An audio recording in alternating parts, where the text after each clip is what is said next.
മലയാളി യാത്രക്കാർക്കേറെ ആശ്വാസം പകരുന്നൊരു സുപ്രധാന വാർത്തയാണിപ്പോൾ പുറത്തുവരുന്നത്. ബംഗളൂരു കെപേഗൌഡ രാജ്യാന്തര വിമാനത്താവളത്തിൽ നിന്ന് കേരളത്തിലേക്ക് ആദ്യമായി കർണാടക RTCയുടെ ഫ്ലൈ ബസ് സർവീസിന് നാളെ തുടക്കമാവുകയാണ്. വെറും 1550 രൂപയ്ക്ക് വിമാനത്താവളത്തിൽ നിന്ന് നേരിട്ട് കോഴിക്കോട്ടേക്ക് രാജകീയ യാത്രയൊരുക്കുന്നതാണ് ഈ പദ്ധതി. ടാക്സിക്കാരുടെ കൊള്ളയും ട്രെയിൻ ടിക്കറ്റില്ലാത്ത പ്രതിസന്ധിയും നേരിടുന്ന സാധാരണക്കാർക്ക് വലിയൊരു ആശ്വാസമാവുകയാണ് പുതിയ ഫ്ലൈ ബസ്. ബംഗളൂരു വിമാനത്താവളത്തിലേക്ക് ഇറങ്ങുന്ന മലയാളി യാത്രക്കാർക്ക് നാട്ടിലെത്താൻ നേരിടുന്ന ബുദ്ധിമുട്ടുകൾ ചെറുതല്ല. ടാക്സി വിളിച്ച് റെയിൽവേ സ്റ്റേഷനിലോ പ്രധാന ബസ് സ്റ്റാൻഡുകളിലോ എത്തണമെങ്കിൽ തന്നെ 2 മണിക്കൂറിലധികം ഗതാഗത കുരുക്കിൽ കിടക്കേണ്ടി വരും. ഇതിനൊരു ശാശ്വത പരിഹാരവുമായാണ് കർണാടക RTC പുതിയ പ്രതിദിന സർവീസ് ആരംഭിക്കുന്നത്. 41 സീറ്റുകളുള്ള അത്യാധുനിക എയർ കണ്ടീഷൻഡ് സെമി സ്ലീപ്പർ ബസ്സാണ് ഈ സർവീസിനായി ഉപയോഗിക്കുന്നത്. യാത്രക്കാർക്ക് പരമാവധി കംഫർട്ട് നൽകുന്ന തരത്തിലാണ് ബസിന്റെ സീറ്റുകളും ഉൾവശവും ക്രമീകരിച്ചിരിക്കുന്നത്. ബംഗളൂരു എയർപോർട്ട് 1-ാം ടെർമിനലിൽ നിന്ന് യാത്ര ആരംഭിച്ച് 2-ാം ടെർമിനലിലെ യാത്രക്കാരും കയറ്റിയാണ് ബസ് യാത്ര തിരിക്കുക. ബംഗളൂരു വിമാനത്താവളത്തിൽ നിന്നും രാത്രി 10:45 പുറപ്പെടുന്ന ബസ് പിറ്റേ ദിവസം രാവിലെ 7:15 കോഴിക്കോടെത്തും. പ്രധാന സ്റ്റോപ്പുകളിലെ സമയക്രമം ഇങ്ങനെയാണ്: മൈസൂരു പുലർച്ചെ 2:45, ഹുൻസൂർ 3:30, ഗോണിക്കോപ്പ 4:15, കുട്ട 4:50, മാനന്തവാടി 5:20, കൽപ്പറ്റ 6:05, താമരശ്ശേരി 6:30, കോഴിക്കോട് രാവിലെ 7:15. തിരിച്ചു കോഴിക്കോട് നിന്നും രാത്രി 7:30 മടക്കി യാത്ര.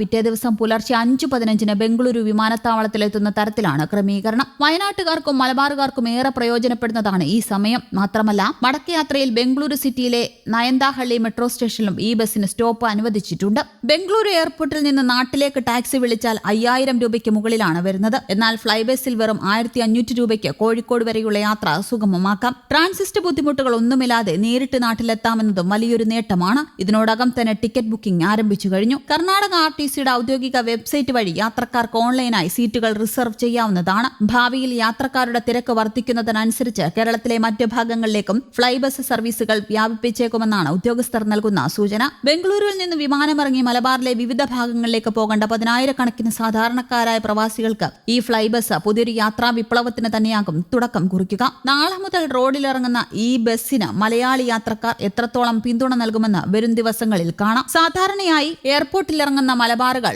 മെജസ്റ്റിക് അല്ലെങ്കിൽ സാറ്റലൈറ്റ് ബസ് സ്റ്റാൻഡിൽ എത്തിയാൽ മാത്രമേ കേരളത്തിലേക്കുള്ള ബസ്സുകൾ ലഭിക്കാറുള്ളൂ. എയർപോർട്ടിൽ നിന്ന് ഈ സ്റ്റാൻഡുകളിലേക്ക് എത്താൻ മാത്രം 1.5 മുതൽ 2 മണിക്കൂർ വരെ സമയവും കനത്ത ടാക്സി ചാർജും നൽകേണ്ടി വരുന്നു. എന്നാൽ ഫ്ലൈ ബസ് വരുന്നതോടെ എയർപോർട്ട് ടെർമിനലിൽ നിന്ന് നേരിട്ട് നാട്ടിലേക്ക് തിരിക്കാം. ഗൾഫ് രാജ്യങ്ങളിൽ നിന്നും മറ്റു വിദേശങ്ങളിൽ നിന്നും എത്തുന്ന പ്രവാസികൾക്ക് കണക്റ്റിംഗ് ഫ്ലൈറ്റുകൾ നോക്കുന്നതിനേക്കാൾ വളരെ ലാഭകരമായി ഈ സർവീസ് പ്രയോജനപ്പെടുത്താം. ഫ്ലൈ ബസ് നിരക്ക് 1550 മുതലാണ്. ഇതിൽ GST ഉൾപ്പെടെയുള്ള സർവീസ് ചാർജുകൾ വരും. എയർപോർട്ടിൽ നിന്ന് കേരളത്തിലേക്ക് വൺ വേ ടാക്സി വിളിച്ചാൽ ചുരുങ്ങിയത് 12,000 മുതൽ 15,000 വരെയാകും. പ്രൈവറ്റ് ബസ്സുകൾ പലതും വിമാനത്താവള പരിസരങ്ങളിൽ നിന്ന് 1800 മുതൽ 2500 വരെ ഈടാക്കുന്നുണ്ട്. അതിനാലാണ് 1550 രൂപയുടെ ഫ്ലൈ ബസ് യാത്രക്കാർക്ക് വൻ ലാഭമാകുന്നത്. ബസ്സിലെ ആധുനിക സൗകര്യങ്ങൾ ഇവയൊക്കെയാണ്. ഫ്ലൈ ബസ് വെറും ഒരു സാധാരണ ലക്ഷറി ബസ് അല്ല, മറിച്ച് അത്യാധുനിക സംവിധാനങ്ങൾ അടങ്ങിയതാണ്. അതീവ സുഖകരമായ യാത്ര ഉറപ്പാക്കുന്ന GPS ട്രാക്കിംഗ് യാത്രക്കാരുടെ സുരക്ഷയ്ക്കായി ബസിന്റെ തത്സമയ വിവരങ്ങൾ അറിയാം. ചാർജിംഗ് പോർട്ടുകൾ, മൊബൈൽ, ലാപ്ടോപ്പ് എന്നിവ ചാർജ് ചെയ്യാനുള്ള സൗകര്യം എല്ലാ സീറ്റിലും ലഭ്യമാണ്. ഫുൾ എയർ കണ്ടീഷണർ ഡിജിറ്റൽ ഡിസ്പ്ലേകൾ. റൂട്ടും സ്റ്റോപ്പുകളും ബംഗളൂരു കെപേഗൌഡ എയർപോർട്ടിൽ നിന്ന് പുറപ്പെട്ട മനോഹരമായ ബംഗളൂരു മൈസൂരു എക്സ്പ്രസ് വേ വഴിയാണ് ഈ ബസ് കടന്നു പോകുന്നത്.